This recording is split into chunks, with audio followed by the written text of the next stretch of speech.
I'll look for it. Basically, if there's any PWG regulars that have missed out on tickets, get in contact with the merch people, and it looks like they've got. But basically, because they knew there'd be an overspill, I think they've kept some tickets aside for like the guys that are normally there, show in, show out, which is nice. So that's how we start the WWE Monday Night Raw podcast. Well, somebody shouldn't press the button. I Nah, blame I blame Disney. Um, it's easy to do right now, and not Sir Owen Disney. Um, so real quick, welcome to another edition of the WWE Raw Popcast. My name is Sir Owen. Joining me, as always, we have the Popcaster panel. First off, we have Travis. Fucking bullshit!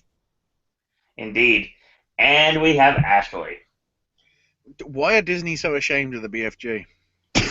I don't know. It's just the fact that for some reason in the UK it's not distributed by Disney.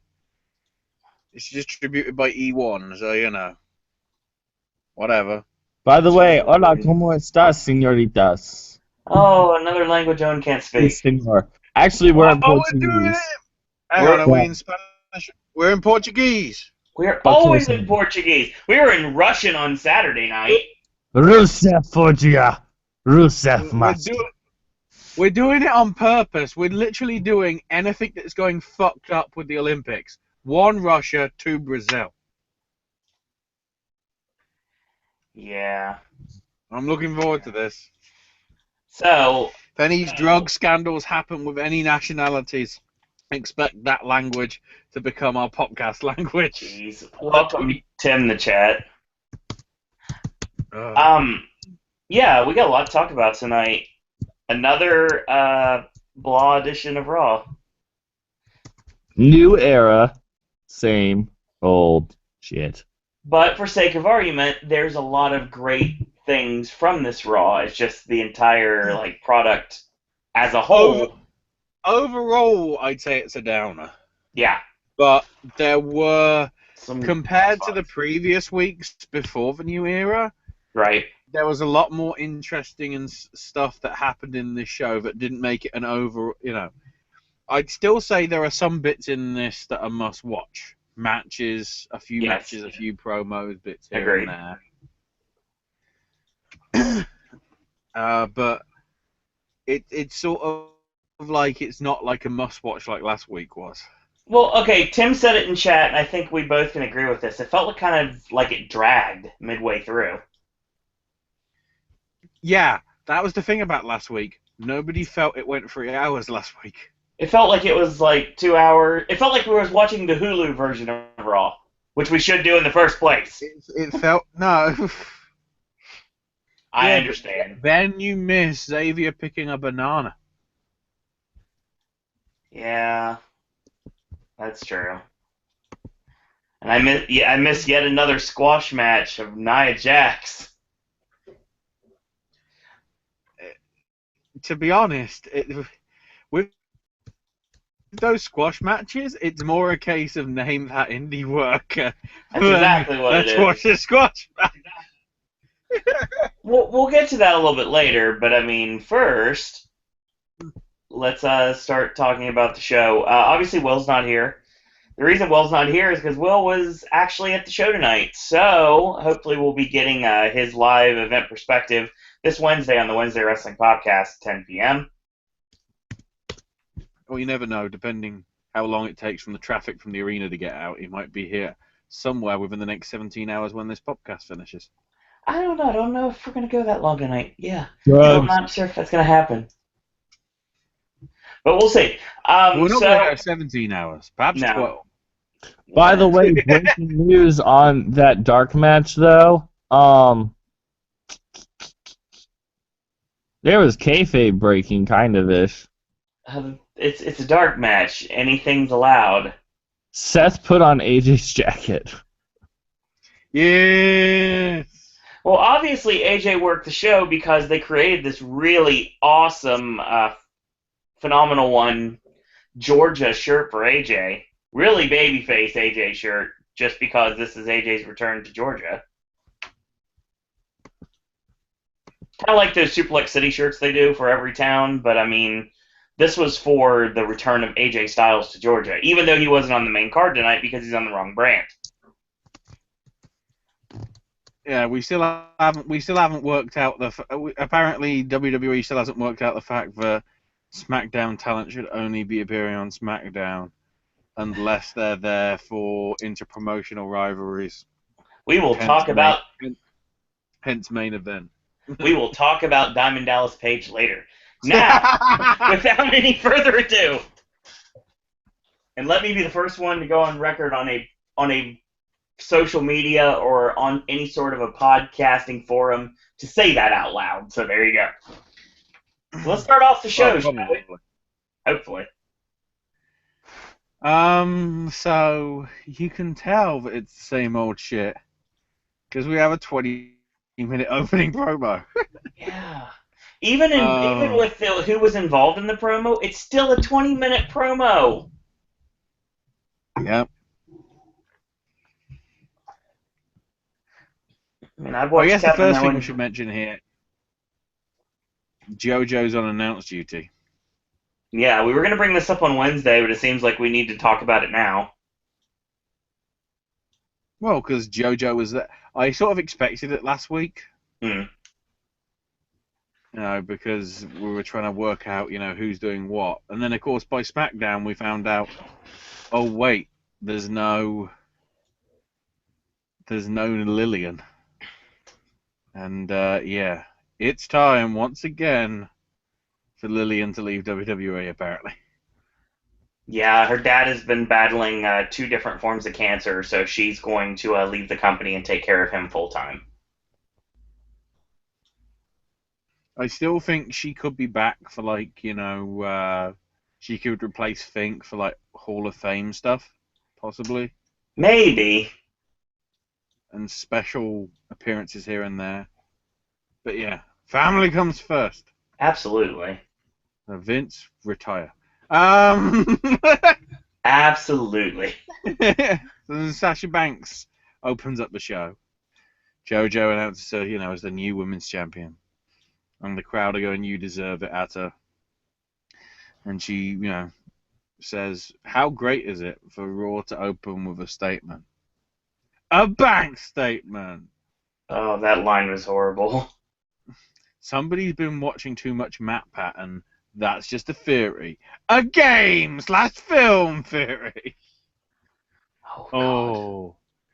Last Monday, her and Charlotte stole the show and owned the show last week, She stole the show 12 months ago at NXT Brooklyn with Bayley at the Barclays Center at NXT TakeOver. And she hopes to steal the show again as well as keep the W's coming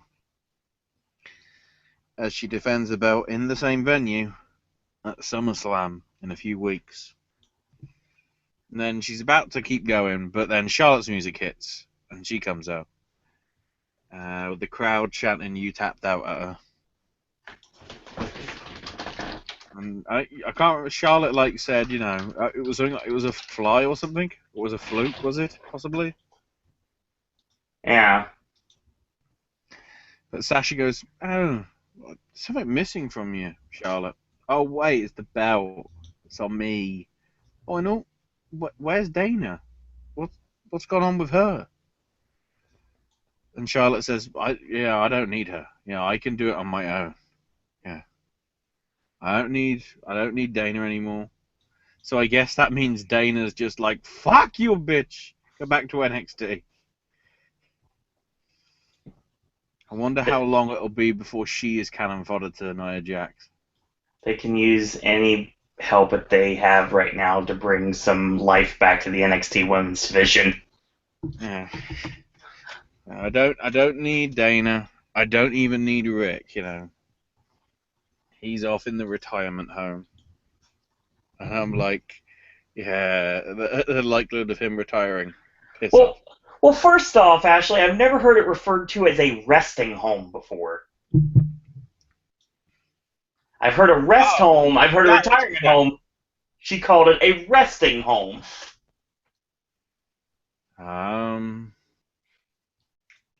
Perhaps she meant arresting. Just like Bram. Oh!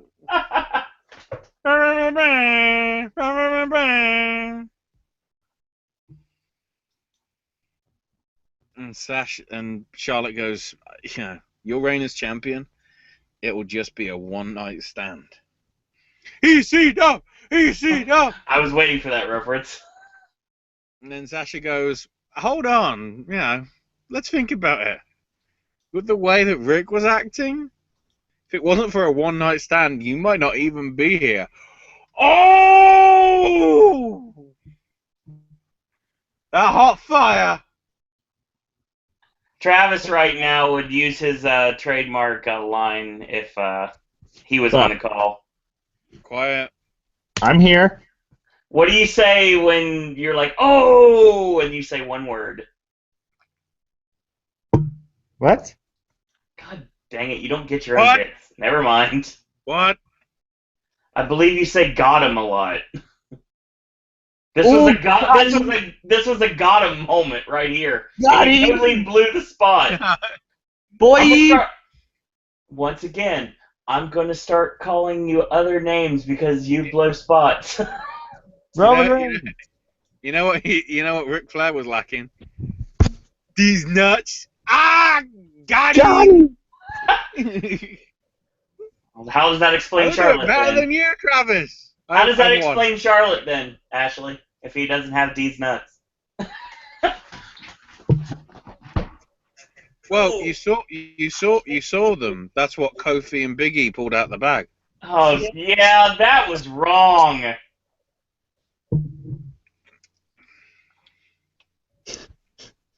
He's only got Satsumas. Only Vince allowed grapefruits.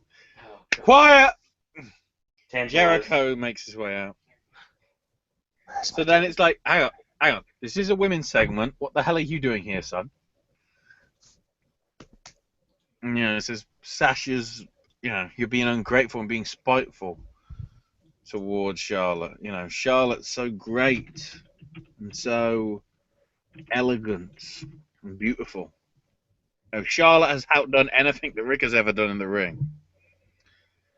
I'm sorry, nobody else can fucking elbow drop their own jacket. I don't think you'll ever best Rick on that front. I don't think Charlotte has done the walk and then fall flat on the face properly.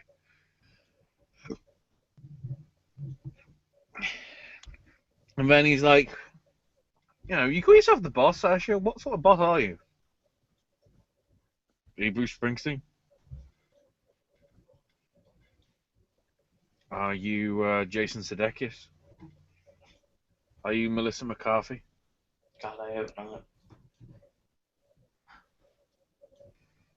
Are you that bloke that hung from the Hell in a Cell in WrestleMania, which we can't bring up?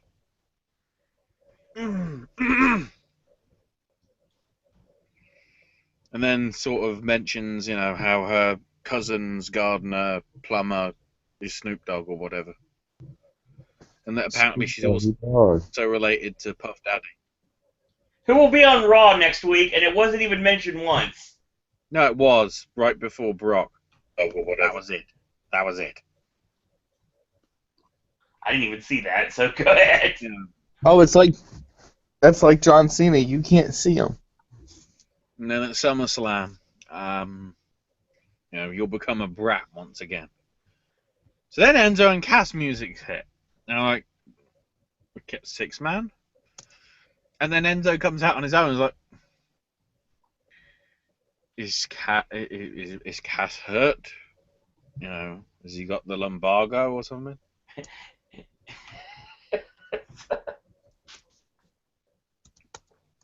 Oh. Enzo does his usual intro. And Pausing. then, introduces himself to Sasha. He goes, how you doing? How you doing? How you doing? How you doing? How you doing? I'm Spartacus. Where's your gold? They seem to hit it off with each other. And then Y2J and Charlotte make fun of them, and Charlotte basically says, "Oh, I've heard some things about Enzo and his relationships, and let's just say there's only one word to sum up why he isn't satisfying women. I'm going to spell it out. LAME space ASS space WRITING space FORM space THESE space FUCKING space Thanks. WRITERS. Lame. I couldn't said it any better myself. T-Pain was backstage today on Raw. Was wearing a Booty-O shirt. Who the fuck is that? Oh, rapper. What, like Florida? Actually, yeah, Flo Rida and T-Pain, I think have a song together. Yeah, probably. Yeah, that isn't there the theme for SummerSlam every fucking year because they just get a new one off for any album that they've ever done. I think the theme for this year's they recorded in 1972. Oh shit, they do that song Low. Ah. That's a David Bowie album. That's copyright infringement. Disney should get on the bottom of that. They already have. Continue. They already have BFG, motherfucker. Enzo basically, makes fun of Jericho and his Bon Jovi haircut. And Jericho basically says, be careful. And Enzo keeps poking him, metaphorically, and Chris is very upset. Crash galore, Foley is here. I'm concerned by how you're doing. I'm concerned about the fact Foley looked like Hugh Hefner. Hello, ladies! Right here in Atlanta, Georgia. So, he knows that Enzo and him come from the same borough of New York. And then says, he's guest appearing on an episode of Holy Foley. And I guess this is where we get the confirmation that the very first episode of Holy Foley will be on after SummerSlam. Correct. So one, none of us will be fucking seeing it because that's too fucking long. Yeah. That's going to be 5 hours on top of the however long we go on that Monday, and however long we go for NXT, and however long we go for Ring of Honor. Yeah, we're gonna have a long podcast weekend. May or may not go for Shikara. Hold on, real quick. Couple questions in chat. Actually, Couple statements. questions. I like Enzo. He's a wordsmith. He's great on the mic, but I'm telling you right now, it gets back to the old George Carlin bit. The next time that somebody says couple up or uses that accent, they're getting kicked right in the nuts. Couple havens. Flo Rida sucks. T-Pain was actually good. You shut your mouth. T-Pain's the best. That's what light heavyweight champion Big Show. Welcome back. And he also asked why. With respect, T-Pain shares his name with Justice Pain, so Yeah, Jesus. And Flo Rida don't know anything apparently. So I don't know shit. Big Show. We'll talk about the Big Show being U.S. champion later on, actually, because I have thoughts on that. So we'll get to that in a little bit. Why isn't Flo Rida in Florida Georgia line? Oh God, no! The sheer suctitude would be mesmerizing. Wait! You just.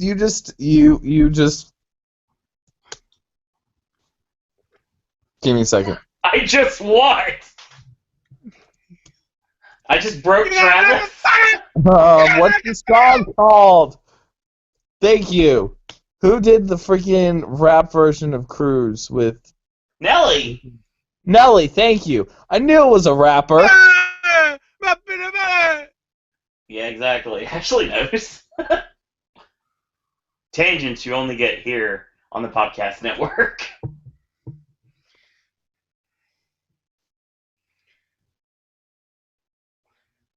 Continue, Ashley. So yeah, we get the official confirmation that Holy Foley will be debuting after SummerSlam. Right. It's nice to know. Glad to see there wasn't any fucking publicity by WWE on that. Foley had to say it himself. And he's always gone into business for himself, and it's worked really well for his entire career. So, kudos. I think we need to turn it up. He then says how the women were amazing last week, and he wants to cash in on how hot that thing is. So they're gonna have a rematch tonight, except with a twist, because Raw New Era will be seeing the first mixed tag team match of a new era, as Jericho will be teaming with Charlotte to take on Enzo Amore and Sasha Banks. And the match is happening right now, which means after commercial. When we come back from commercial, we go to the commentary table for some reason, where I guess they aren't allowed chairs or something. And for some reason, Kevin Owens is on commentary. And not only that, he's actually got a fucking tie on over his wrestling gear. Yes, he does. Great. Where did he get that fucking tie? Because, can anybody tweet Kevin Owens and ask, can we have that tie on WWEshop.com as an official thing?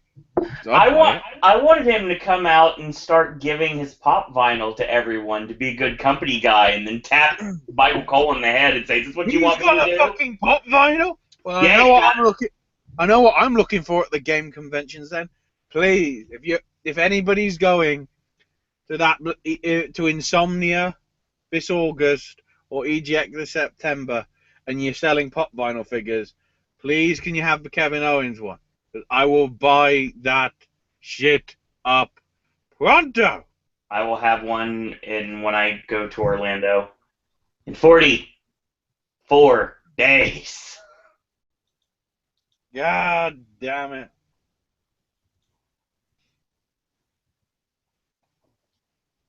So yeah, Kevin Owens does not ever need a reason to be on commentary, ever, because he just makes the shows better. It's like, what was one of the bits? It's like, Byron was like, what? He was like, what's your problem with Enzo? And he's like, well, what's your problem with you being a bad commentator? It's like, He just totally called him out. It was great. and even though you can't see it, you can tell he's muted his mic, and Corey Graves is laughing his fucking ass off. Corey DeRaw was probably easily the best commentator spot that they did when they switched everything up. Because SmackDown is basically Morrow has to carry Otunga and then has to deal with JBL. So Lord help him, man. I mean, well, and then he also probably has to deal with someone in his ear as well. And then you've got Michael Cole, who just, like I said, I don't hate you, Michael Cole. I don't understand why you block me on Twitter. The thing is, I blame Aaron. The thing is, it's probably somehow his fault, because that was the conversation we had that one night about him being proud about all the people that have been blocked by him, that have blocked him. But yeah, I mean, the commentary team on Raw, Corey is a tremendous heel commentator. Byron is just kind of there. I mean, he's still learning. He basically got thrown into the deep end, and he's not sinking, but he's not swimming. So he's just kind of there. And then it's just Michael Cole is Michael Cole. So I will give Michael Cole credit, though. He's learning more wrestling moves. He's actually calling the match now. Am I supposed to be cheering that? Well, it's better than just standing there like, what a maneuver! You gotta be kidding me. That man got broken in half. By what? What was the move that just happened? Tell me. Tell me right now. Look at my jacket. So, The boot of doom. God. Do not get me started on the boot of doom, okay? Oh, get to the boot of doom soon, man. I don't know why I said that in a Jamaican accent. What is this? Is this Haymon from A Living Color? Oh my God, we're from Jamaica, man. How many But jobs you have? You have 16 jobs! Hey, where's Roman Reigns, man? I need me ganja. Yeah, okay, now actually you just turned into Reggae Shark from the Key of Awesome, so there you go. Some people say they know they got belief. Jamaica, we got the bobsled team. Yeah. Feel the Running- rhythm. Cool Runnings coming to Versus very soon, actually. Yes. Anyway, these are tangents you only get here, okay? Now, there is a promo still being done. Cool Runnings versus Eddie. Cool Runnings versus Eddie the Eagle. It's obvious. No, continue. Happened at the same time. Well, no, because that was it. That was the promo. Because Match time, that's the then. match. Yeah. No, you were talking about Kevin Owens on commentary, then we got off on a mad tangent. Some We weren't people talking about. know they We got weren't belief. talking about the match because it's not a mixed tag match. It is a tag match. The WWE mixed tag match. Yeah, WWE mixed tag matches. No. Women no fighting men. Men no fighting women. Okay, Just boy on boy, girl on girl action. so the first thing I'm going to notate on this, and the first thing I put in my notes, were Charlotte took her time to get up, and Sasha had to stop mid-move and, like, wait for her to get up before going forward with what she was doing. So, they had a double clothesline, and both Jericho and Charlotte got knocked over the top. Charlotte barely made it over, so Enzo and Sasha went for stereo topes. Enzo did a traditional tope suicida. Sasha, on the other hand, is doing the Lita dive, the one that almost broke her neck. I'm not sure. So, yeah, this match went for a little bit. Heat on Enzo for a little bit. And then we finally got to the setup for the end here. So, Walls of Jericho attempt, and Enzo gets to the ropes. He gets a forearm up when Jericho charges, heads up top, gets caught with the Pillman counter, which if you're not doing, you're not listening to this on the regular, you would know that's a drop kick off somebody diving off the top. And tag Charlotte, which a mixed tag match kind of cuts off the anticipation of a hot tag, because if you tag one woman in, the other one has to come in. There's no, like, intergender action. It's just, nope, sorry. Nope. So Sasha hits her clotheslines and a drop kick. She catches the boot, the double knee drop in the corner, ducks the clothesline, catches the boot, and she gets caught with a forearm. Dana comes out for the distraction, and Charlotte almost steals it right there with an O'Connor roll, but Sasha reverses, and when Charlotte releases her, she ends up getting propelled into Jericho, which she slaps Jericho, and then Sasha gets nailed from behind, gets hit with the natural selection, and match over. After it's all said and done, Chris Jericho comes out, not comes out, but he finishes the job and hits the code breaker on Enzo. And then Big Cass hits the ring. Kevin Owens, brilliant line on commentary.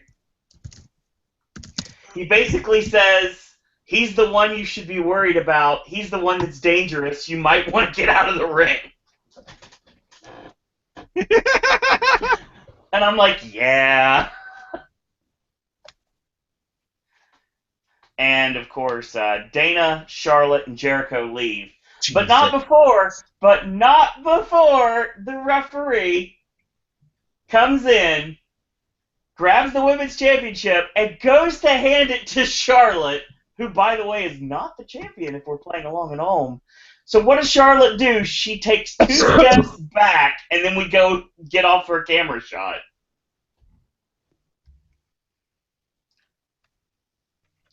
Yeah, Big Cass very slowly walked to the ring before he was about ready to attack. Yeah. Well, you know what happened 3 minutes after that backstage?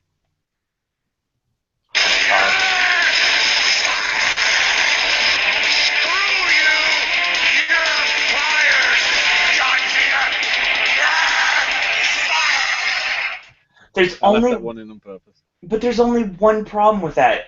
The guy was back for the main event.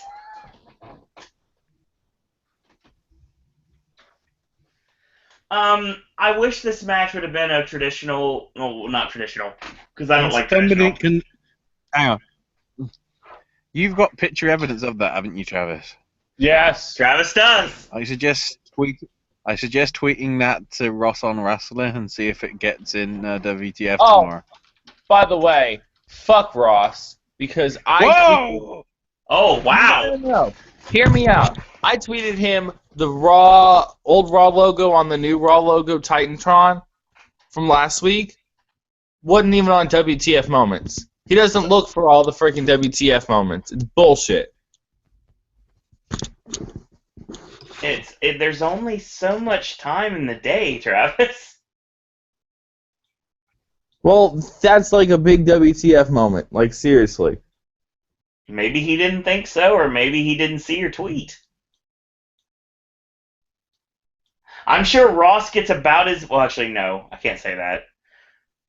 Ross gets probably about a third of the tweets that Matthew gets every single week about botches that should be in Botchamania. Yeah. Ross can't respond to everyone. Sorry for those guys. Exactly. I just think that's one that people may have missed. Mm-hmm.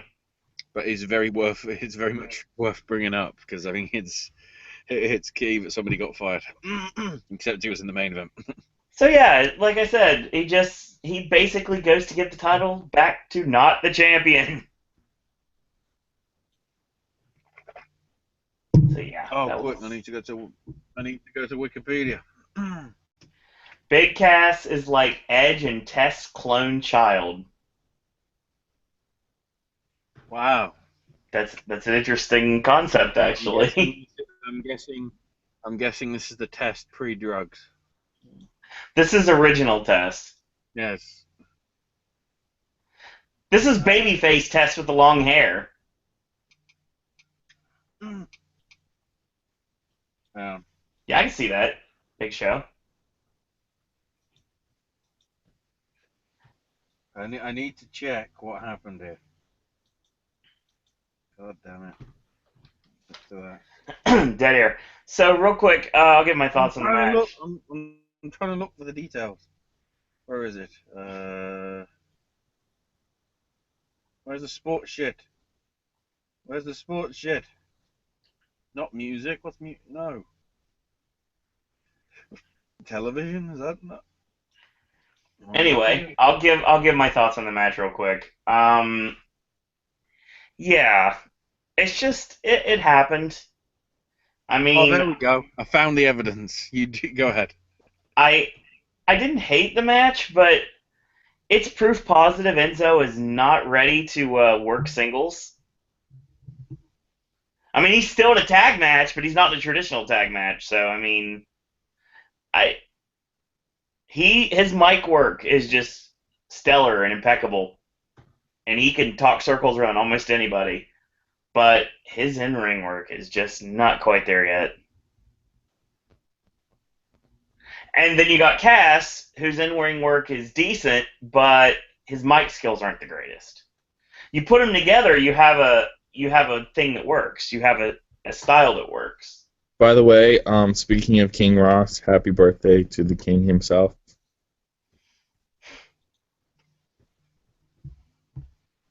What, Tutankhamun? No, King Ross's birthday's today. It's happy birthday, King Ross. Oh, and Big E got injured. Oh God, how?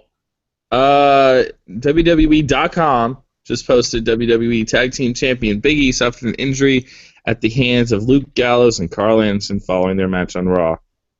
After Gallows pulled Big E's groin first into the turnbuckle at the end of the post-match brawl between Gallows, Anderson, and the entirety of the New Day, the WWE Tag Champion was taken to the trainer's room. He underwent several tests and medical examinations, but WWE officials did not confirm the specifics or severity of Big E's injuries at this time.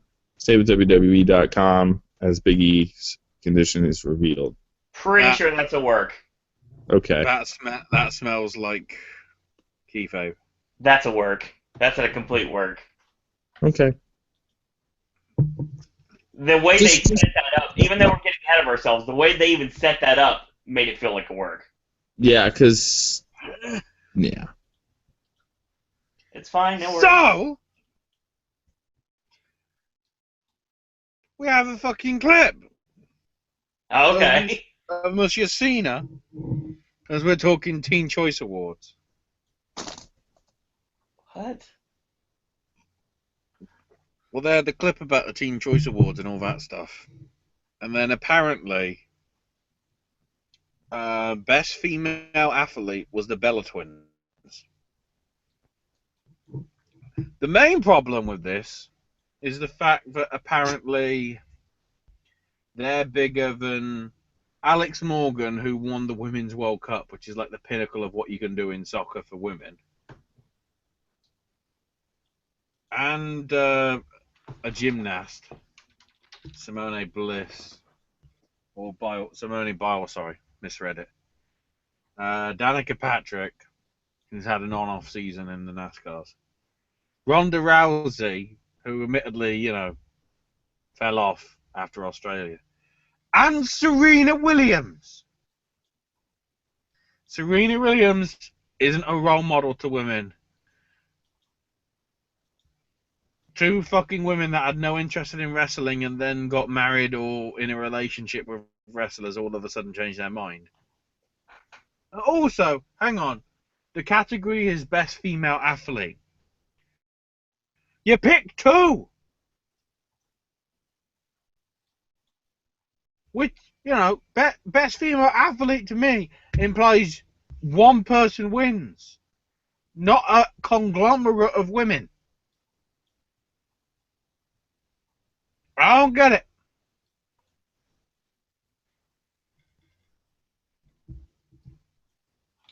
Makes sense. Who votes for this shit? And if it's teenagers, fuck you! Big Show says Big E looks like a buff Carlton from the Fresh Prince of Bel-Air. All these kids know fucking nothing. Hang on, what did they do for fucking movies? See, I'm telling you, those award shows make me, sick to my stomach. But I see what they vote for because they're kids. Okay. Deadpool got Best Action Film. That's fair. Dylan O'Brien for Maze Runner. Is that because he lost his fucking arm or whatever because of that accident? Filming the third film. That why you've pity voted for him.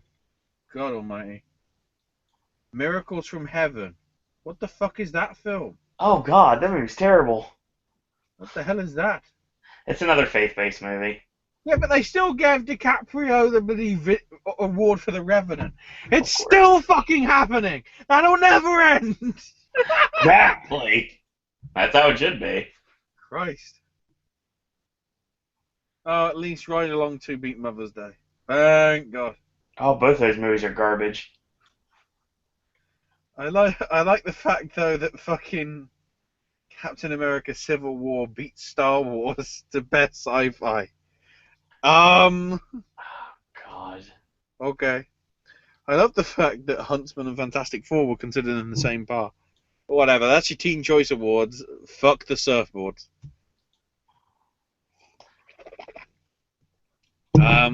Speaking of fuck, oh shit, Braun Strowman's coming out.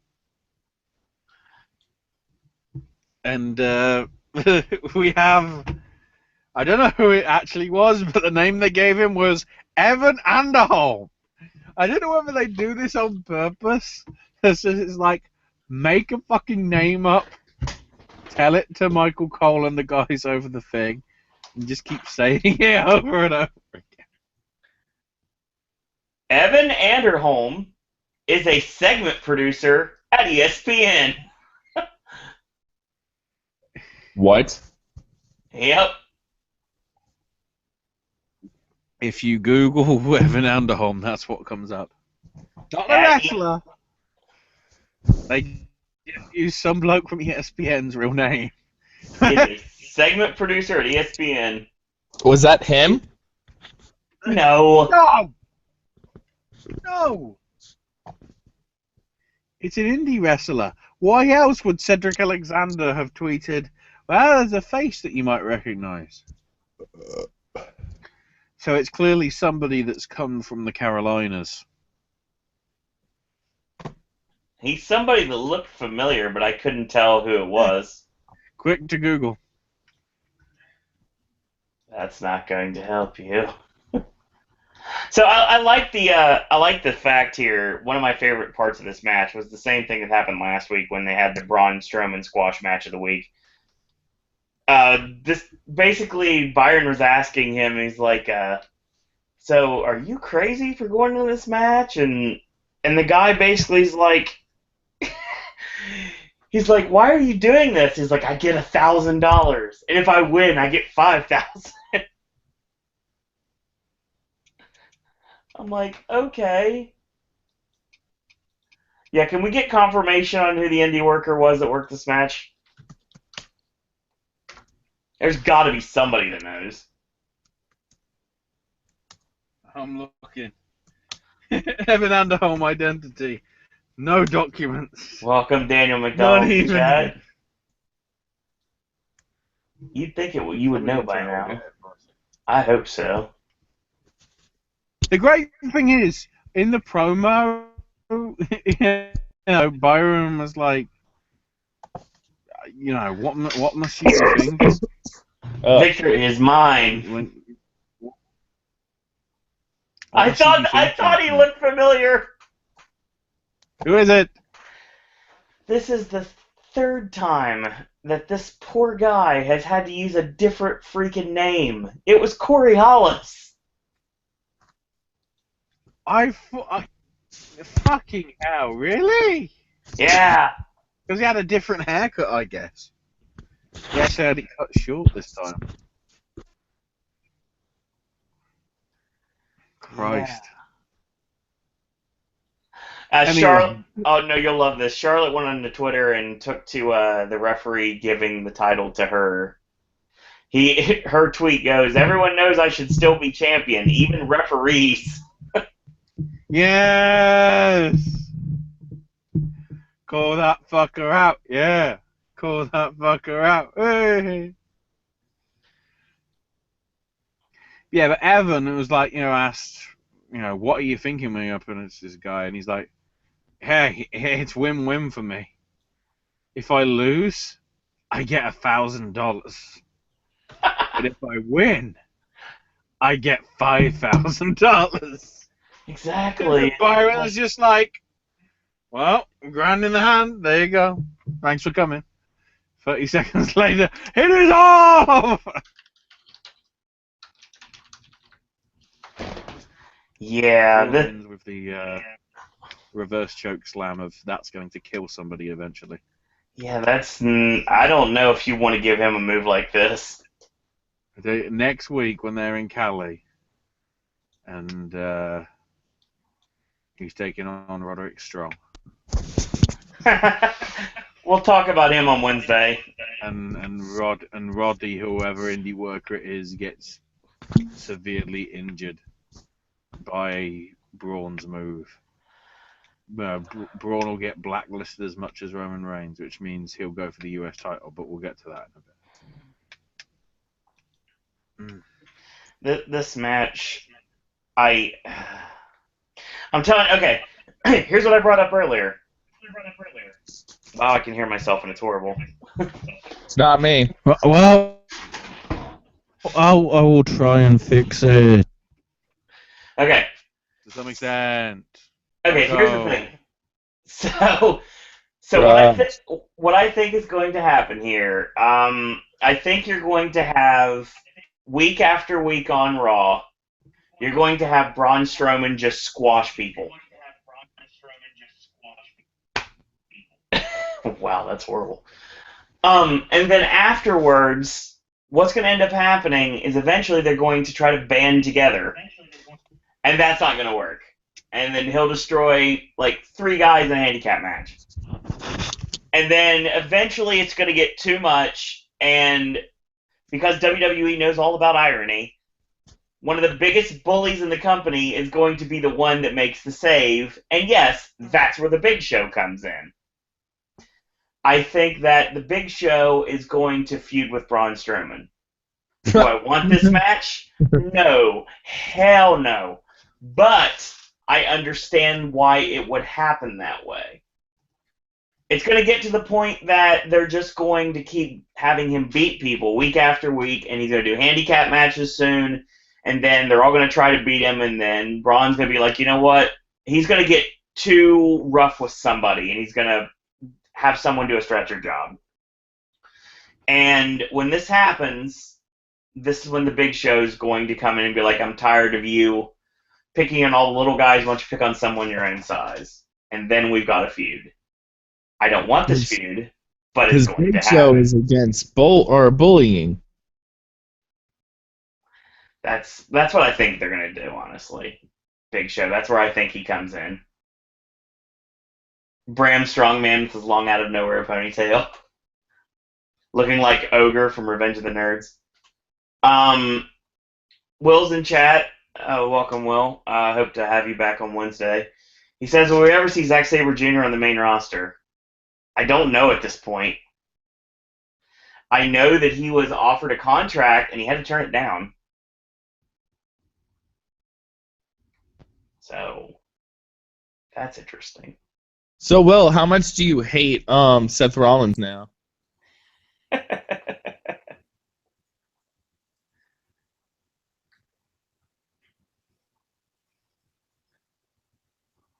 Gotta love dead air. Yeah, that's what I think this is building to, honestly, and I think that's what they're going to do. They really can't do anything else with it.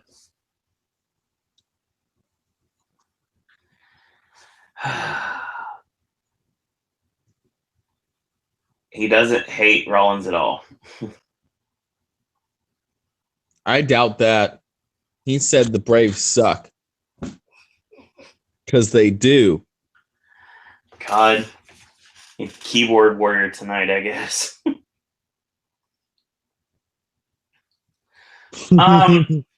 So we move on to this horrible, stupid segment of Golden Truth looking for Pokemon. The golden truth. I hate this gimmick so much. No, you don't. Both You of these guys deserve so much better. I mean, I bring this up before. I say it again. Ron Killings is one of the only black world heavyweight champions pro wrestling's ever had. And this is how he's treated. Goldust is obviously nearing the end of his career, but he's doing some of the best work of his career in the last 7-8 years. So I hate this gimmick. I think it sucks. I think it's a waste of both guys. I really want it to go away. I want them to trade Golden Truth for Breezango, and then I'd be a lot happier. They end up having a match with the Shining Stars where R-Truth missed a tag from Goldust because he was looking for Pokemon. Pokey. This was ridiculous. Kudos to Primo for getting a rope-assisted tip-up into a sunset stack pin in order to get the win. These two teams are going nowhere. Going nowhere fast. I say that, and they'll probably be pushed for the titles now. I didn't like this. I didn't like this at all. Neither did I. I There are 4 very talented guys, 4 guys that definitely can go. They're multiple-time champions combined with all 4 of them. It's just, I don't care. This is stupid. I do not want to see this on my television at all. I understand that people want to see this. I don't. This is not for me. They're like, oh, and you're out of touch. I was like, no, it's just I don't care. I guess the older I get, the more I don't care about Gaga anymore. You know who's out of touch? Anyway. No, you know who's out of touch? Supposed to say who? I don't want to play games. I'm doing a show. Just say who. Who's out of touch? Vincent Kennedy McMahon. Travis, this is the reason your jokes don't work, because you don't set them up the right way. What? You don't need to set up a joke, you just deliver the joke.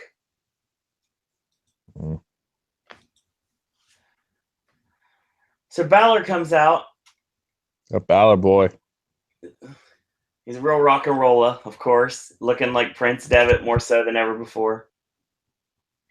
Michael Cole's interviewing him because that makes sense. And thankfully, he gets rid of him fast. Actually, Seth Rollins does when he comes out.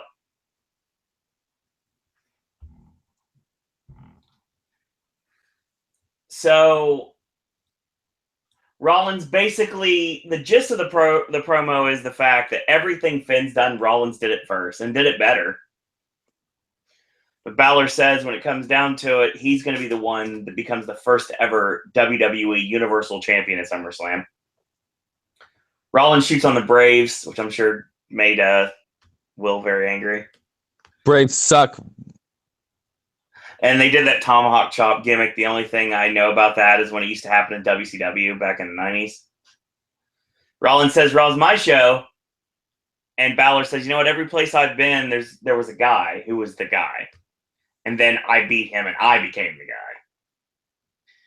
And Rollins tries to jump him.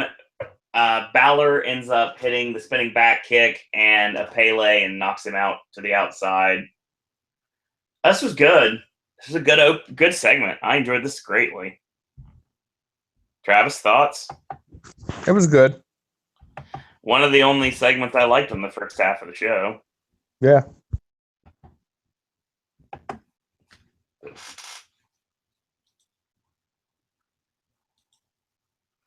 So we want to congratulate. Well, first, before I can say that, welcome, Will. Hey guys, I'm so tired from tonight. Tonight was awesome. Yeah, like I said, it had to be a better experience live than it was watching it here. Can you guys hear an echo? Because if you do, I can plug in my earbud. Not yet. I will warn you up front when that happens. In that case, I better do that right now. Continue. Okay. So yeah, we've already talked about the first couple matches and all the way to the Balor promo. Not much you can say here. Like I said, I liked the Balor stuff. It was great. Yes, Finn Balor. Everything else I couldn't care less about. I forgot about right after Braun's destroying the poor identity crisis of Corey Hollis. Stephanie and Mick are talking. Mark Henry shows up. He's the ambassador to the Summer Olympics in Rio. He wants to reopen the Hall of Pain. Stephanie's like, you know what? We thought we signed you to kind of be a mentor. And Mark's like, you know what? I'm the world's strongest man. I still got plenty left in the tank. I'm a former Olympian, a former world heavyweight champion. You can't take anything away from me. I want one more run. Foley goes, okay, fine. You want a chance to prove yourself? I'll give you a shot at gold tonight. You face off against Rusev. So. Oh my god. Okay, now we're caught up. Expired sexual ruined sexual chocolate versus a hairy, rotten Russian. So Rusev defends the U.S. title against Mark Henry. Lana comes out, still dressed up like a bride. Congratulations, CJ, on your nuptials. They had a wedding in the U.S. for Total Divas, and they're doing a wedding in Bulgaria for Rusev's family. So they're having two weddings. We've talked about this before. Mark Henry's wearing his USA gear. This match was a battle, but wasn't much of one. Mark Henry broke out the Escalade slide. My God, that'd have been a fun spot to take. When we come back, it's almost time for the Accolade, but Mark Henry fights out of it. Gets an awkward-looking snapmare and two big clotheslines. Goes to the big boot. Rusev ducks it. Hits a spinning heel kick. Hits the JCVD kick to the back of the head. Stomp, Accolade. Mark Henry gives up. I noticed that Mark Henry was tapping before the referee called the tap out.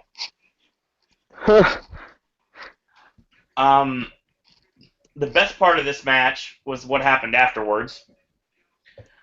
Rusev runs down America, says the U.S. wins at the Olympics because they're rigged by banning real athletes. Oh. No man can take the U.S. championship because he's the super athlete. We were hoping this was going to lead to something big. You saw. I mentioned Angle numerous times. Trey mentioned Angle back in the day. And then Ashley got me thinking about Hogan, which would be another great idea. But instead of that, they didn't go with Kurt Angle. They didn't go with Hulk Hogan. They went with freaking Aquaman himself in a brand new red laser tag vest. Almighty. Rusev ended up getting sent out of the ring. Reigns runs off the ring steps and hits a Superman punch. I need a conversation here. I need a confirmation from you, Will. What was the reaction to Aquaman when he came out? Oh, God, what was it? It didn't sound very favorable when we were hearing it on television, so. But, man, oh, man, like, when I saw Aquaman, I was literally, like, about to lose my voice because I was like, no one wants you here, Roman. No one wants you here. And then, like, everyone in my section just, like, looked at me and, like, at what I was saying to Roman. As always. Let's be honest.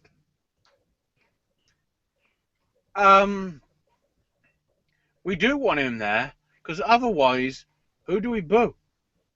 That's a good point. There's nobody left to boo. Well, see, my quick thing is when we all talk about Angle, Hogan, but see, after all the problems Hogan's had, I mean, would people really want Hogan back? I mean, yeah. Yeah. I think people would pop like crazy for it. I really do.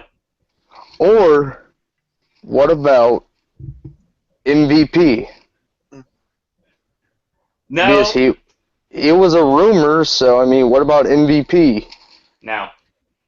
It's got to be somebody that is going to. It's got to be someone that's like American made, and like I said, if Roman. Yeah, and when I think American made, I think Roman Reigns. I think Samoa. I think American Samoa, exactly. American Samoa. Not just any old Samoa. American. Big Show says, I don't do good drugs. I don't do bad drugs. I did the drugs. Have we talked about for the Pokemon bit? Yeah, we're already out of that stuff, and I'm completely away from it. No. We need to do the moment of respect for Pokemon Go. What you say? That you only meant well, 'cause you did. What you say? That it's So the truth was did you do?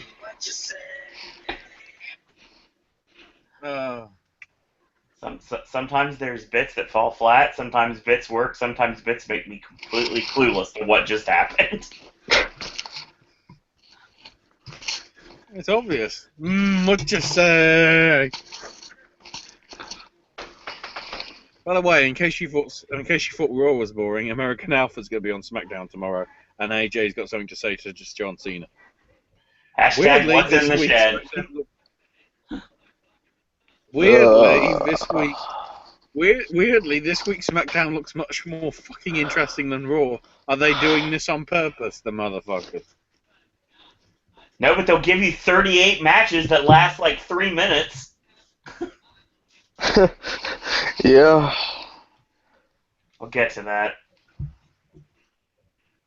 So, we get a video package of Nia Jax because they really, really, really want to make her a thing.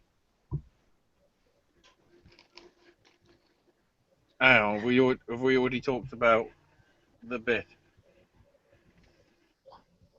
Well, we're setting up the next match, so obviously I don't have it in the notes here, so...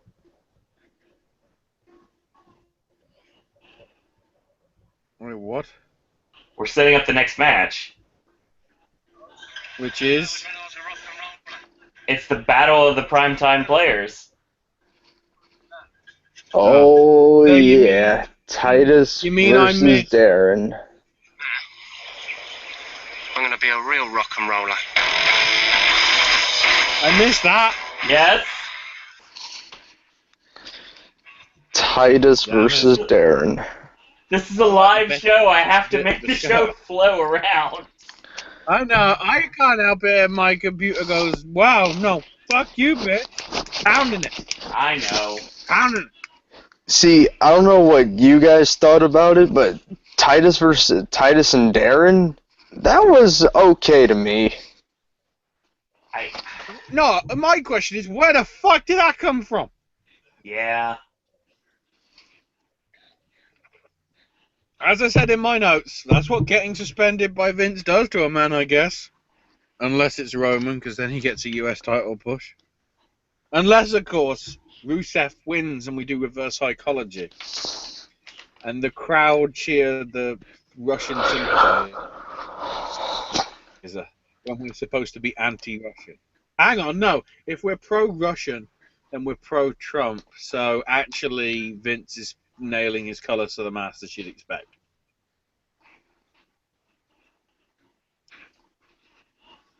The question is, does Vince McMahon have a relationship with Vladimir Putin? Oh, wow. I don't know. We're talking about professional wrestling tonight. Same thing. Have you not seen that man? He wrestles fucking bears! Oh, man. Apparently, Speaking of bears, Bob Backlund! Yes. apparently Titus is now a heel. Overnight. Yeah. This just came, That's what it says, If you get suspended by Vince, you become heel. I guess that did make sense, because the fans booed Roman even more when he came back on a suspension. Yeah, this match was interesting. Titus, like I said, worked the match as a heel, won the match with a roll-up with the tights. It was basically a good, I know your moveset because we used to work together, and it actually worked quite well until we got to the finish. When Darren Young went for the gut check, and Titus rolls him up with the tights. The promo in the back, where Titus basically yells at him and says, talking about making Darren Young great again. Where were you great in the first place? Bam! And I'm like, well, the way he's been booked, you're not wrong, but... I mean, I like Titus a lot. I do. He's got a great personality. He's got a great size, great look. He's got a great personality, and he's serviceable in the ring. I wish they do more with Titus, and I hope that this is what that leads to. The only problem is with the fact they're really trying to get over this "Make Darren Young Great Again" storyline. They really have to let Titus take a back seat, and that's a shame.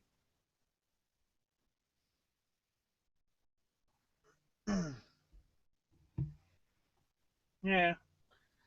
And then of course we get the attack in the back later on when basically Titus is yelling at Backlund, and all of a sudden Darren Young comes in and sucker punches Titus. Mm-hmm. Not much you can really say about this. Next. Sheamus, Cesaro backstage, and the commission GM is saying, "Look, we know how you were both unhappy with your draft pick placements. You know, both of you would have said you got a SmackDown, and it's like, you know, Sheamus, it's just, you know, you've been on a bit of a losing streak, and you know, Cesaro, you've had those shoulder issues, and they were a major thing. But you know, I'll try and make it up to you guys. How about you go 1-on-1 tonight, and then whoever wins, you will get a future title opportunity somewhere down the line." And both seem happy with that deal. The thing is, they didn't say what title. That's what I was getting ready to say. What title? Well, they're going to take on Curtis Axel to see who Mr. Irrelevant is. Sounds fair. Speaking of irrelevant, Nia Jax is making her way to the ring.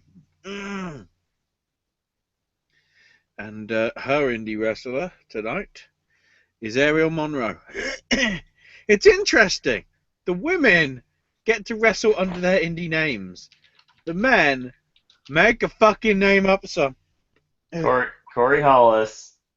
Poor guy. They do not have a real name for him, even though he's used his name on NXT in the past.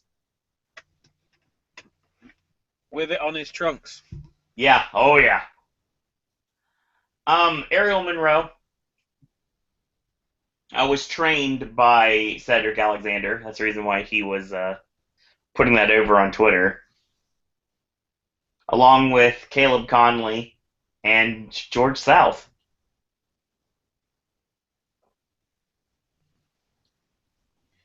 That's why he got jobbed. The Hardy Boys rule? Probably. This match was just, like I said, one-sided squash. I guess Nia Jax is the new finish, which pretty much is a fireman's carry snapped over like the wasteland into a front power slam. I don't mind that. It's a decent finish. Doesn't look too awkward. Doesn't look like it can mess someone up for real. It's an impactful move. Sure.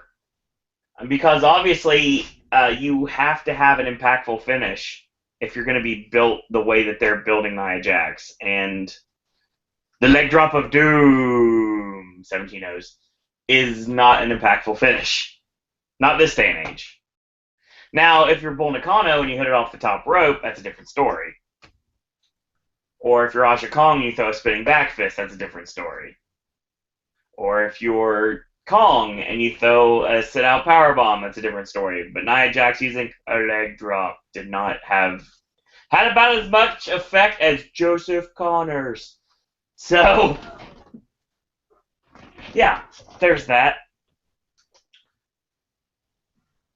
Yeah, I think if you could get Nia Jax in a room and get her to, like, watch a bunch of, like, old, like, 90s All Japan Aja Kong matches, just, like, stick her in there for, like, 2 weeks, like, solitary, just watch Aja Kong 24 hours a day. I think when she came back out, she'd probably be extremely devastating and a force to be reckoned with, just what WWE wants to push her as. Well, hopefully. Hell, it would be a chore not to be, but The moral of the story is don't get your hopes up. right. So we move on. Hang on. Come on, notes, please work. Sami Zayn with Seth Rollins. Yeah, Byron interviewed Nia in the ring. It's like, how do you feel about your debut? Beat the shit out of Ariel. Ask her. So, basically, Naya's response was, "She fucking hurt me." Yeah, pretty much. So basically, Naya's response to the question, how Naya's feeling, is that she keeps getting hurt by this big fucking bitch that isn't her, because that's. She should have said, "Why don't you ask her how she feels?" Not, "Why don't you ask her?" when the question was in reference directly to you. Constructive criticism, just putting it out there. America! Fuck yeah! Tom Phillips backstage at Sammy saying, Seth's big weakness is his big mouth. It's been that ever since, in the early days when they took each other on. Ring of Honor! Yes.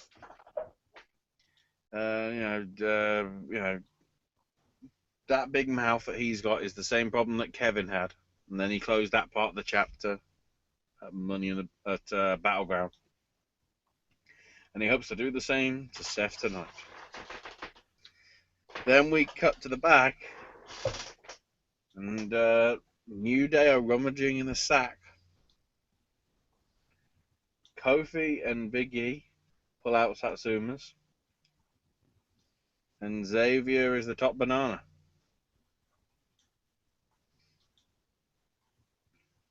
Which I think, if we're going on Shikara Universe logic, I think he is wrestling his Fun World Champion.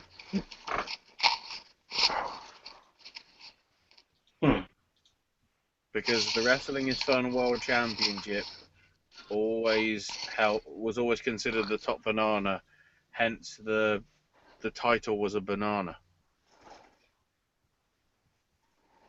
And yes, there was one moment in which one of the competitors ate the banana. Of course. Somehow it regenerated for the next show. I don't know how. And then when they brought in a tag team division, the tag team titles were represented by a pair of pears.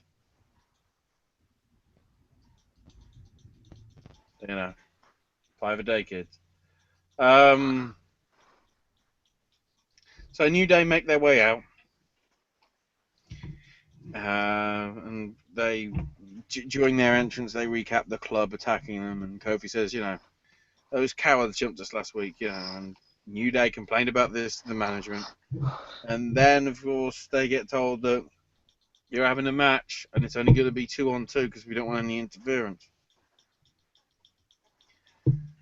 So that's why they did that bag of fruit draw, because apparently it's a traditional custom in all 57 states.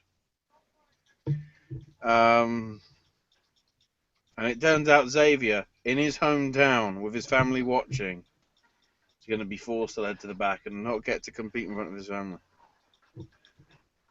Instead, he's going to have a good old big dish of bootios. Now available to, they literally say, now available to pre-order at FYE and FYE.com. And they then they go, no, literally, it's a cereal. This is a real one this time. Not a box with a t-shirt in. It's an actual real cereal. Just to stress, this is actual real bootios, not fake bootios. They sent a Kim Kardashian Botox job. This is the real deal.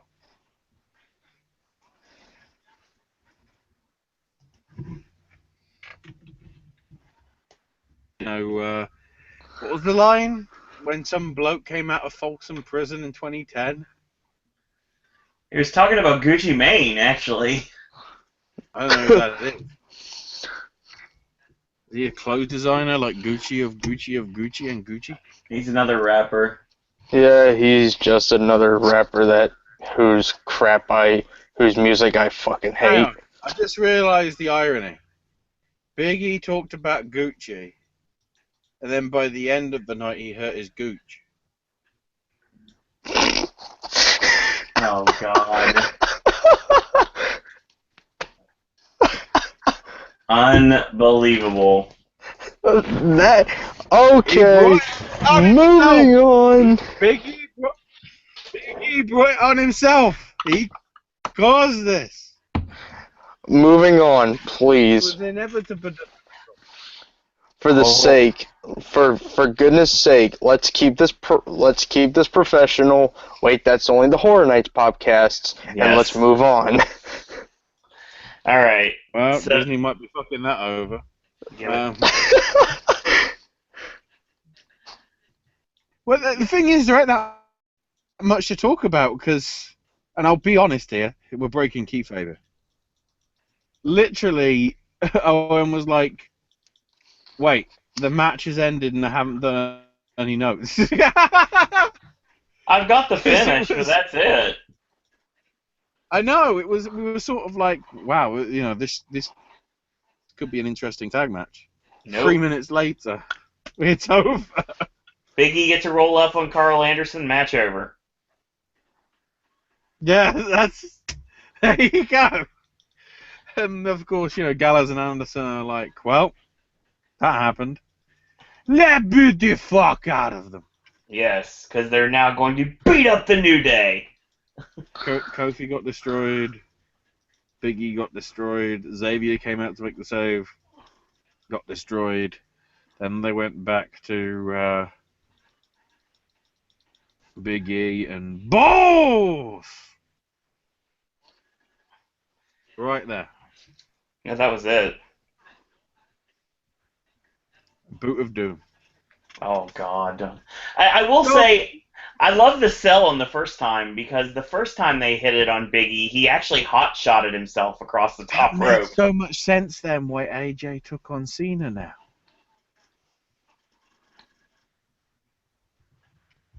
It makes perfect sense.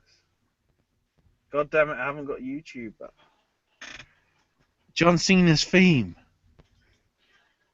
Yeah. Boot of Doom. That's why. That's why. All about that. Wow. The reason why I believe that injury is kayfabe is just that bit of like Kofi and Xavier checking on Big E's nuts. Yeah, he was sitting there in the trainer's room, and I think I wrote in my notes, he was like, yeah, they're checking on Big E's nuts, and it's over. These nuts. Got him. God.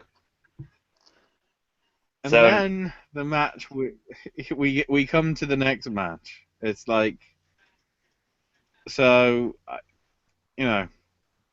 if there's an argument for getting rid of squash matches so we can have longer and a good match, Cesaro versus Sheamus is one of those. My God, yes, it was. Solid, like all of their encounters. A really stiff, really tight, really well-worked wrestling match. A lot of great stuff that was done in this match. They went back and forth for a while. One of the things I liked in this match was the fact that Sheamus hit an over-the-shoulder power slam on the ring apron, dropping Cesaro on his injured shoulder. I like that a lot. So Sheamus was going for the Green Crush, which apparently he can't do to Cesaro, so he basically just did like a suplex toss, kind of like what Bray Wyatt used to do. And Cesaro blocks it and hits a deadlift vertical suplex. So he charges in, and Sheamus hits him with a Finley roll.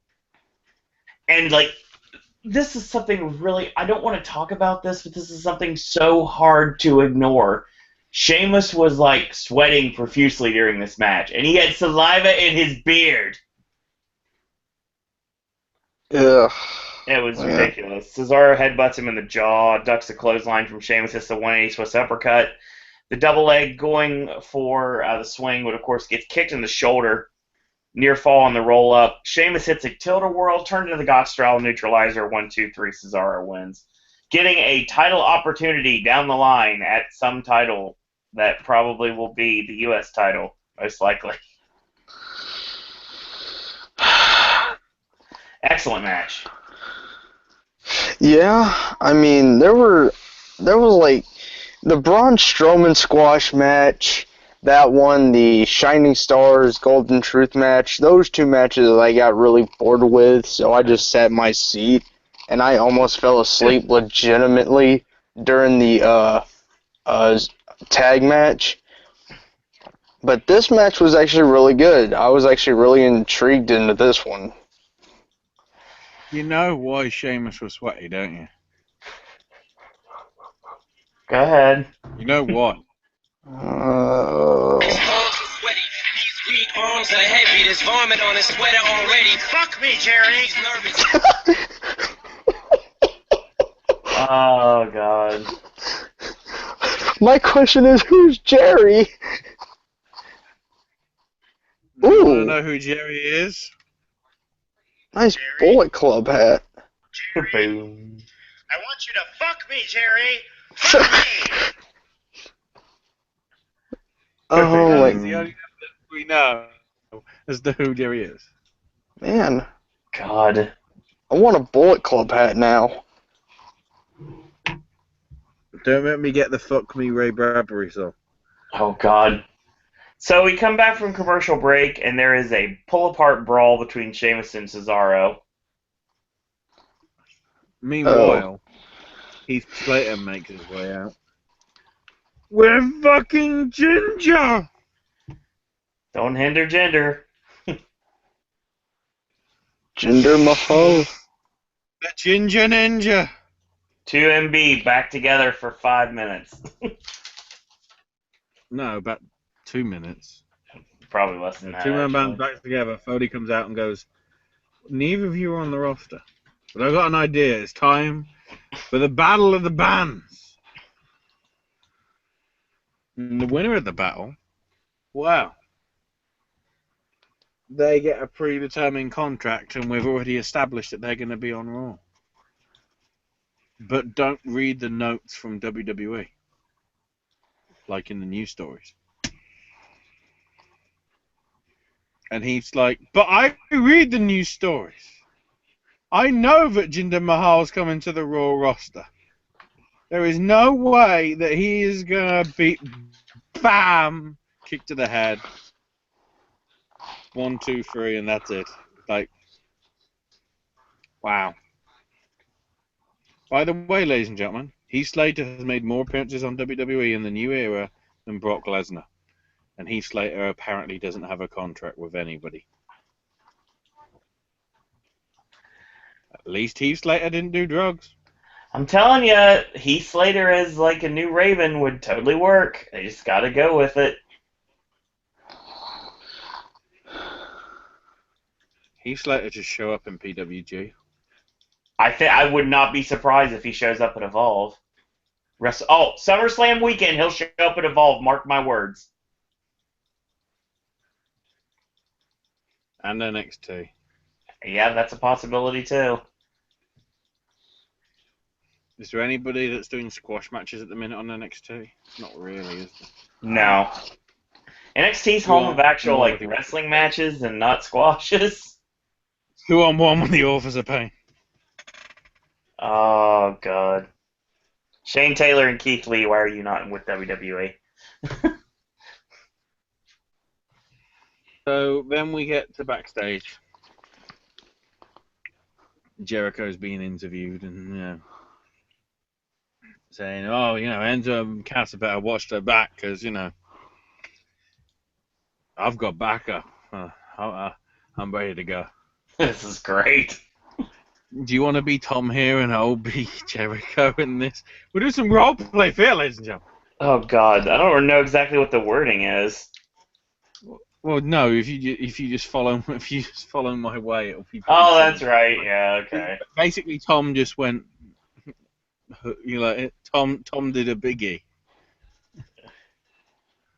It's like, oh well, I've got backup. Who's your backup? Who? Woo, woo. And you can literally hear him in the back like, Yeah, well, they did. your day's over. And it's like, Jay? Jay? Jim? Jim? Jimmy? Who's Jimmy? Jimmy Blank. Who? Jimmy Blankenfold. You've never heard of Jimmy Blankenfold? Yeah. Shot put champion in Alberta, Canada, 2008. Like, yes. And then the best bit is Kevin Owens comes in and says, hold on, Chris. Let's be honest. You just made that name up. Like, straight off the bat, like, boom. But, yeah. You don't have to worry, Chris, because, yeah, I've got your back. And Kevin's like, and then Chris is like, you see, I have got backup. Yeah. It better be, they better be worried. You better tell him that, Tim. And Tom Phillips is like, I'm Tom, not Tim. No, you're Tim. Shut up, you idiot! Yay! He goes Shaka Luther King on him right there. Yeah. His name was Jimin Marvin Luter. Jim and Marvin Luder. He also goes by the name of Jerry. Jerry, I want you to fuck me, Jerry. Fuck me.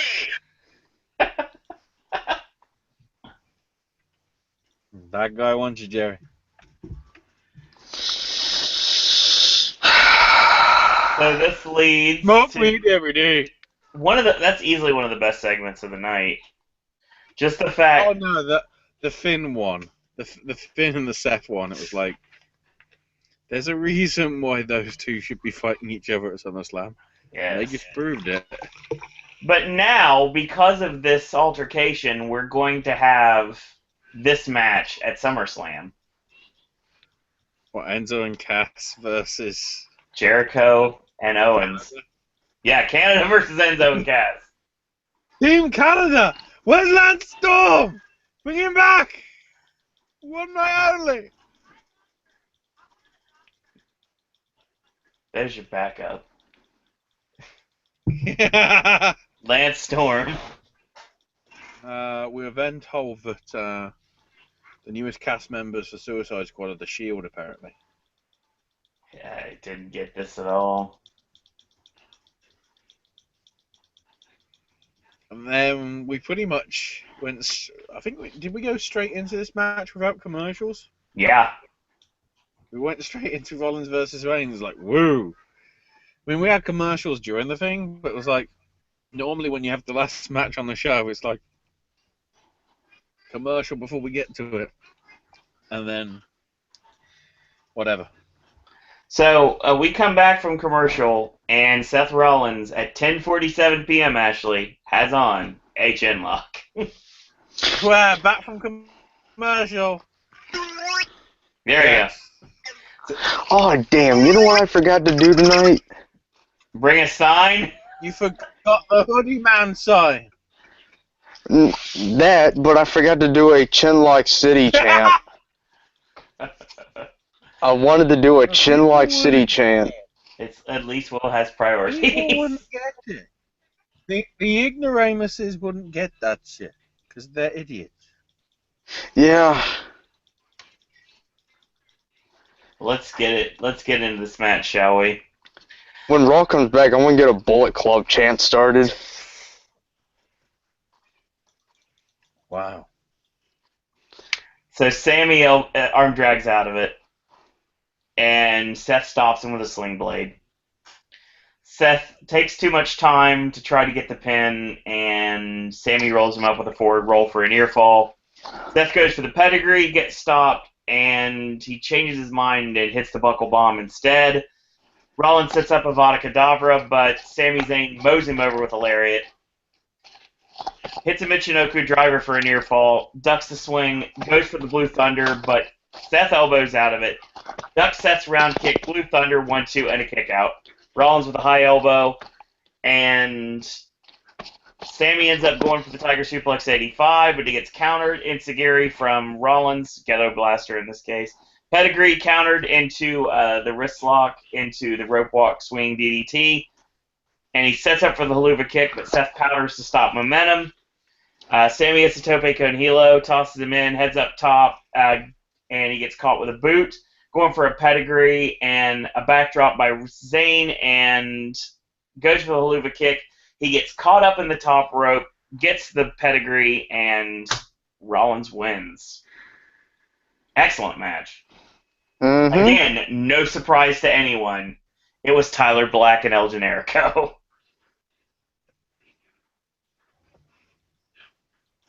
Yeah, pretty much. And now it's time for the final segment of the evening.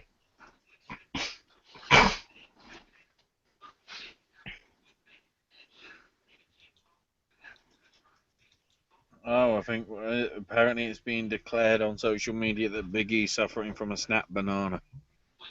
Oh my god. If that's not a work, I will be really impressed. Thank you for saying it was a work.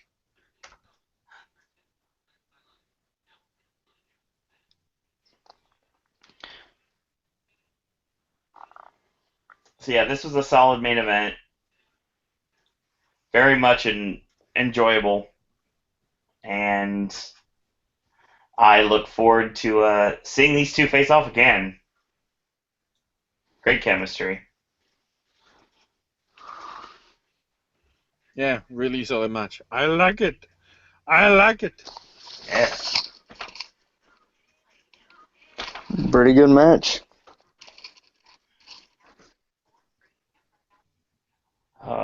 And our final talkie-talkie segment of the evening.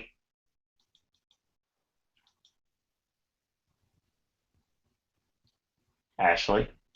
I'm just noticing somebody on the forums that we look at, Owen, said, I'm sitting here eating lunch at the Performance Center. Can I get a party? It's that guy. God. It's that guy. Oh. So JoJo introduces Paul, who then does a grand intro for Brock. Apparently now he is the beast of the Brocktagon. That t-shirt is going to happen before SummerSlam, mark my words.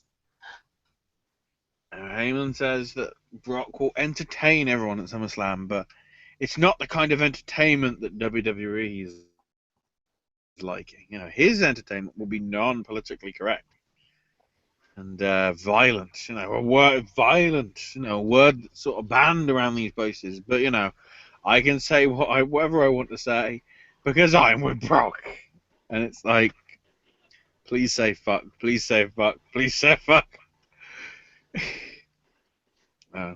Also, few points of order. Brock doesn't need to step up to the new era. The new era needs to get on his level. You know, he doesn't need to suck up to Steph or Foley or Shane or Brian or Vince or Hunter or Kevin Dunn or Jimmy Jacobs or Sarah Del Rey or any of the locker rooms, and especially not his SummerSlam opponent, Randy Orton. Now, some say Orton is one RKO from a victory at any moment, which if that happens straight from the start of a match, pretty short fucking match. Yeah. But the thing is, do you think that sort of comment bothers Brock? No! You know, ironic, you know, Randy Orton's theme. I hear voices in my head. Those voices must be saying, you're gonna get a hell of a beating, son. Yeah. He should listen to them and listen to him. You are gonna get dragged to Suplex City. Bitch. The only chance that you've got, Randy, is survival. And the only way you're going to get that survival is with that RKO. But the thing is, you're not even going to be able to hit that RKO. He's going to be ready. RKO out of nowhere! Hold on. Once again, I said this before, and I'll say it again. Brock Lesnar's talking, and somehow, some way, we flipped a switch. It's ironic we're in Atlanta because this feels like Nitro because Randy Orton has turned into Diamond Dallas Page. He even runs to the crowd to end the show. And takes his shirt off. That's the only thing missing there was like, I mean, that was basically just DDP like screwing over the NWO. It's exactly what that was. And puts his hands up in there. Yeah.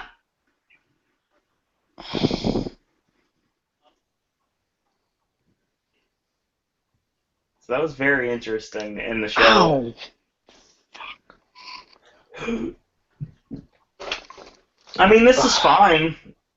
The only issue with it is they're both on different brands.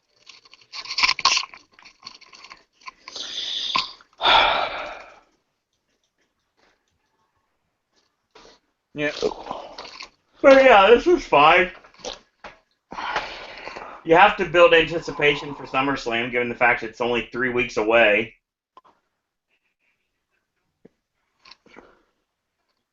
So,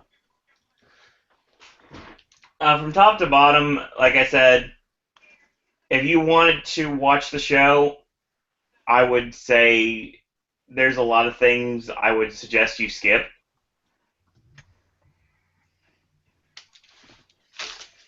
Yeah, I would say the opening match was actually sort of okay. Yeah, it was fine. But the promo was a bit too long at the start.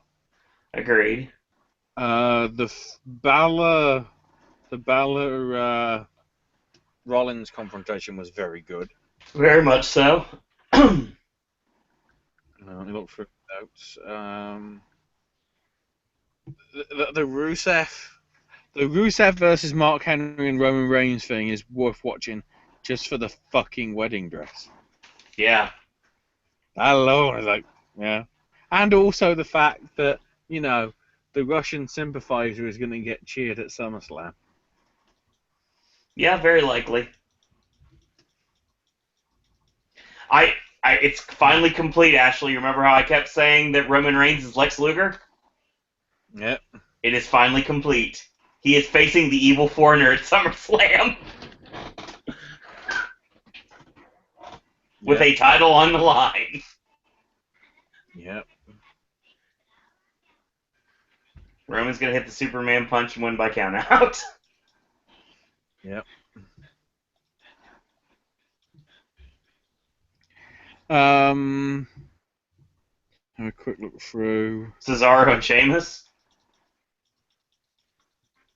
Yeah, Cesaro and Sheamus and Rollins Zayn. Yep. Other And than that, and the closing segment. And the closing segment. Because it proves why Heyman can never leave the company. Because, you know, if Big Cass talked with Paul and Braun and Nia and all those people that are lacking the mouth,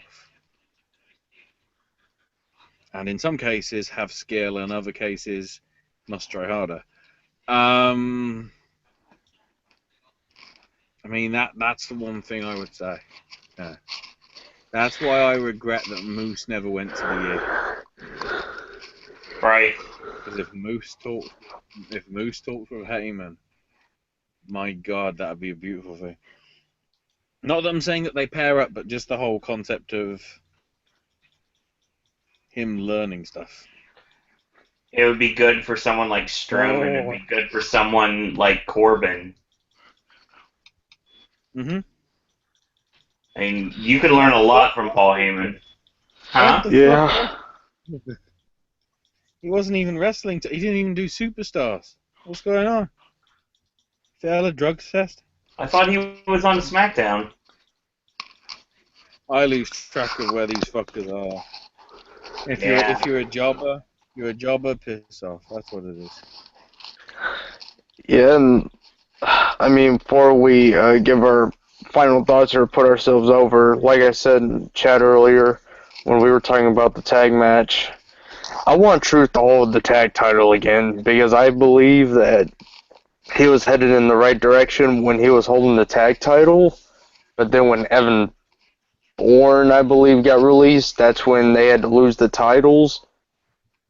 But I just... Why are they wasting Goldust? That's my question. Why are they wasting him? They need comic relief on Raw. That's just something that it's always been the case. I've never got it, but that's what some people want to see. Yep, but... I know they would need comic relief, but not with these two. I'm getting tired of it. Not with Golden Truth. We need someone. We need a different tag team that is not searching for pokey during a tag match. I mean, it was horrible, but I got to give it to creative for showing a little bit of a somewhat creativity by the fact that they missed the tag because he was trying to catch a Pokemon. That is committing to Why the fuck would he? Why the fuck would he be looking for porn? Pokemon. Oh, so you just said pokey. I was like, oh shit. The thing is, though, I mean, if you're going There's the diddles. if you're going to He's only go got- if you're going all in on something even this stupid, then go all in, and that's what they're doing. So I'll give them credit for basically going down with the ship. But, yeah, overall, this Raw was a miss for sure. Like I said, check out the stuff that Ashley mentioned, and just skip the rest. I'd say watch the Hulu version, but I don't know what they're going to skip out on. No, what's gonna be on it? Last week's Hulu version didn't even have Enzo and Cass on it.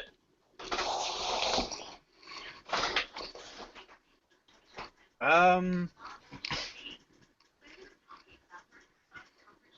on, who went Cass up against last week? Shining Stars. That's fucking why. But it was still Enzo and Cass. It's one of the most popular acts on your brand. I don't give a fuck. When the cunts Epico and Primo are involved, sod off. Right.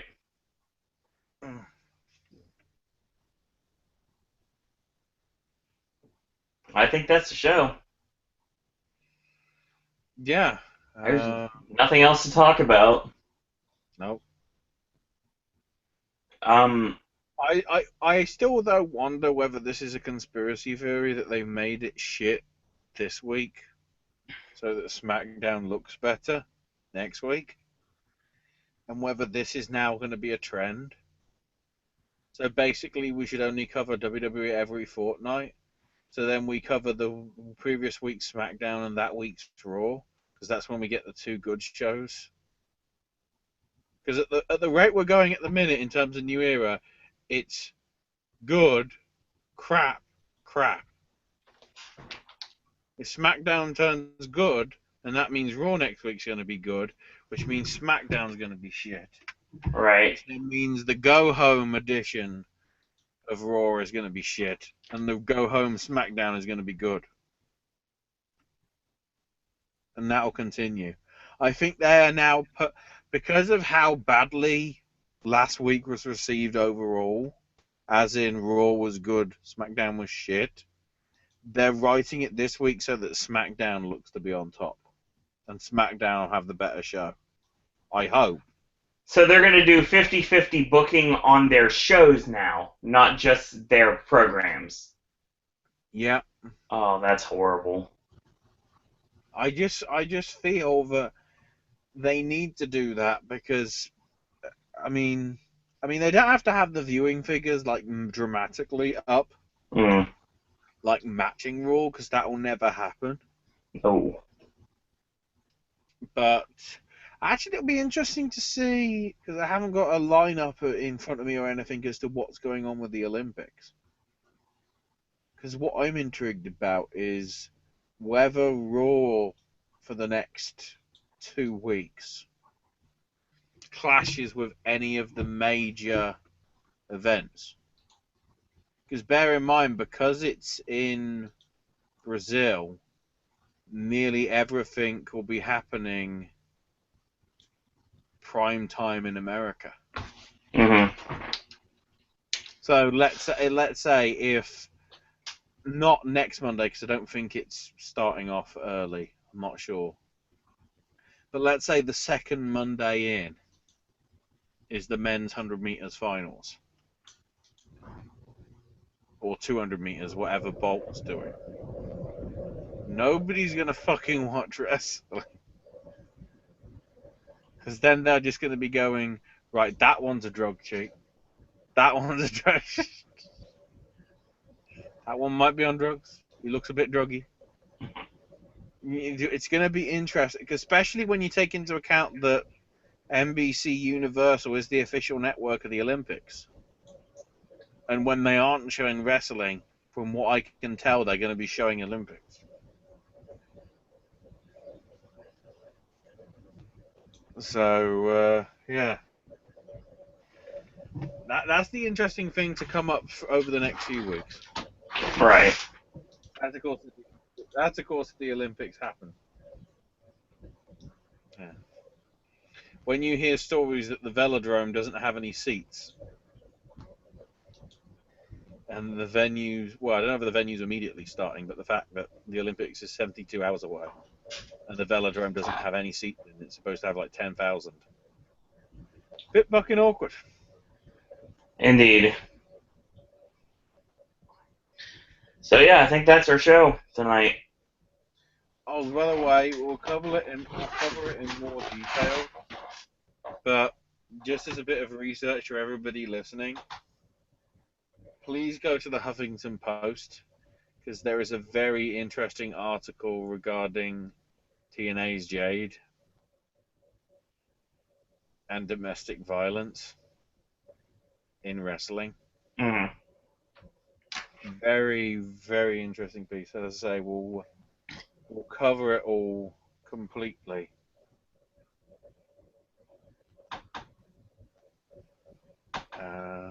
But all I'll say is Eddie is a good guy.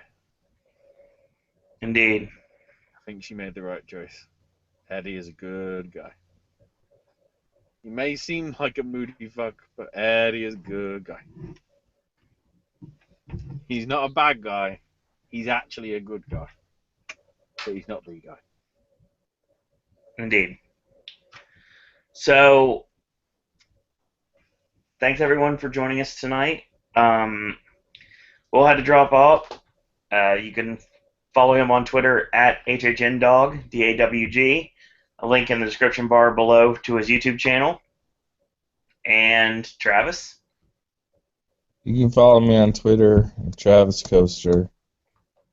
I'm fed up with people, so that's all I'm going to say. Fair point. Ashley?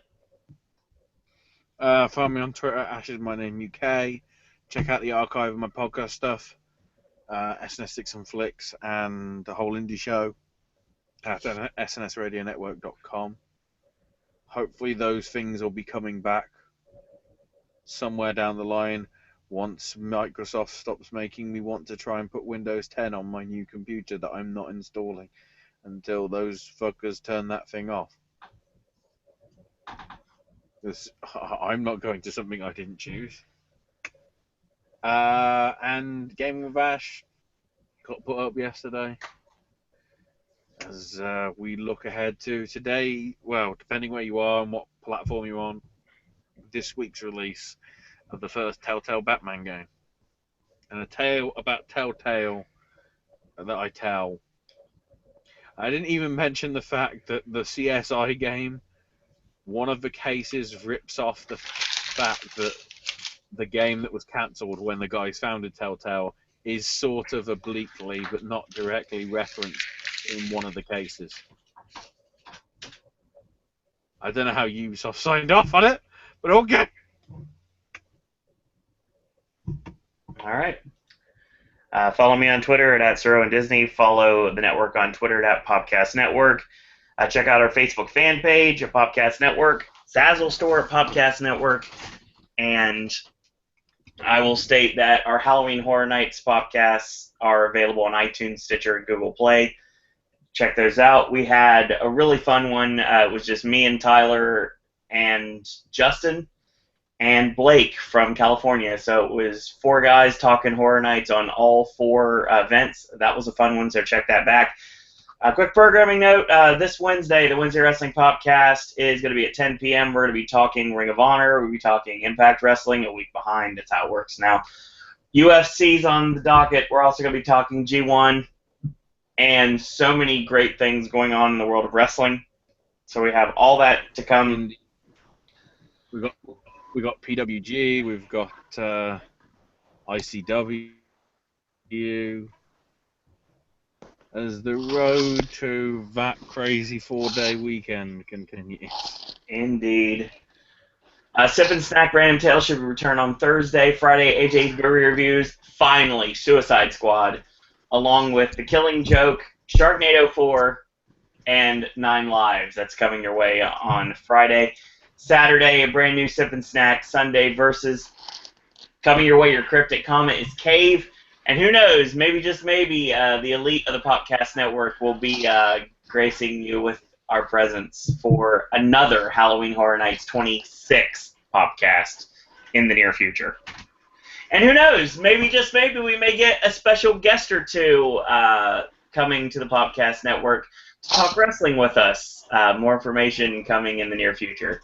So that being said, in a world where there are a billion wrestling podcasts, we're very pleased once more tonight that you have chosen a Popcast. I want to thank everyone for listening tonight. And until tomorrow, boys and girls, that's all we got to say about that. Hang on. I've just worked something out. Sheamus lost? Despite doing the quote from Gladiator? What you say?